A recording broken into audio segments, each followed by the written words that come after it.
Señoras y señores, sonó el silbato. En marcha el deporte que apasiona a todos. El fútbol ya juega en Rubio Ñu 3 de febrero. Le queda Ibarra, acelera, ganó ese territorio. Acompaña a Rotela con peligro. Puede ser el primero, puede ser el primero. El árbitro deja seguir. Es penal, ahora sí. Penal.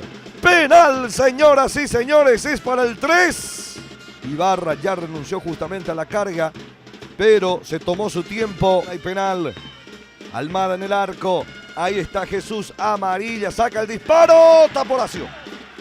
Tapó Almada. Tapó Almada, señoras y señores. Y esto continúa 0-0, Fede. Ahora va insistiendo Rubio Ñu. Jiménez mete el pase, atención, le queda Argüello, mete el remate. Argüello, el disparo va arriba. Rubio Ñu que sigue teniendo las mejores vistas hacia el arco rival, me da la impresión. Jiménez conectándose con Osvaldo Argüello. Se fue alejando, me parece. Cabezazo, aquí Digno González.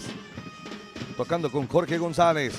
Otra vez para Digno. Juega para Jorge. Se mete dentro del área. Viene el cruce.